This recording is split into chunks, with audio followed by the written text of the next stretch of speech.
সময় আল্লাহর নবীর সামনে সম্পদের স্তূপ হয়ে গেল। আল্লাহর নবী বললেন, ও সাহাবীরা, তোমাদের সকলকে আমি দেখতে পাচ্ছি, কিন্তু আমি আমার আবু বকরকে দেখতে পাচ্ছি না। কেন? হযরতে আবু বকর মসজিদে নববীর পিলারের আড়াল থেকে বের হয়ে আসলেন, চোখের মধ্যে পানি। সিদ্দিক আকবর চোখ বেয়ে বেয়ে দাড়ি বেয়ে বেয়ে পানি পড়তেছে। আল্লাহর নবী বললেন, আবু বকর তুমি কাঁদতেছো কেন? আল্লাহর নবী সাল্লাল্লাহু আলাইহি ওয়াসাল্লাম বুঝতে পারলেন আমার আবু বকর বুঝি আজকে যুদ্ধের জন্য তেমন কোনো দান করতে পারে না, এই জন্য লজ্জায় কাঁদতেছেন। আল্লাহর নবী সাল্লাল্লাহু আলাইহি ওয়াসাল্লাম তার সাহাবী হযরতে ওমরকে ডেকে বললেন, ওমর, যুদ্ধে যাওয়ার জন্য তুমি কি দান করেছো? হযরতে ওমর বললেন, ইয়া রাসূলুল্লাহ, জীবনে যা অর্জন করেছি অর্ধেক ভাগ করে আল্লাহর রাস্তায় অর্ধেক দান করে দিয়েছি, আর অর্ধেক সম্পদ বাড়িতে রেখে এসেছি। সুবহানাল্লাহ। আল্লাহর নবী ওসমানকে ডেকে বললেন, ওসমান, তুমি আল্লাহর দ্বীন কায়েমের জন্য যুদ্ধের ময়দানে যাবে, তুমি সেখানে কি দান করেছো? হযরতে ওসমান বললেন, ইয়া রাসূলুল্লাহ, সারা জীবন যা অর্জন করলাম 3 ভাগ করে 1 ভাগ যুদ্ধের জন্য দান করে দিয়েছি। আল্লাহু আকবার। আর বাকি 2 ভাগ আমি বাড়িতে রেখে এসেছি।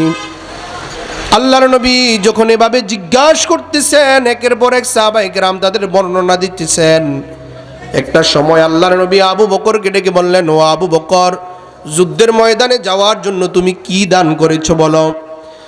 হযরতে আবু বকর সিদ্দিক রাদিয়াল্লাহু আনহু ডেকে বললেন, ইয়া রাসূলুল্লাহ, আল্লাহর জমিনে দ্বীন কায়েমের জন্য আপনারা যুদ্ধের ময়দানে যাবেন, আমি গরিব মানুষ, কি দিব?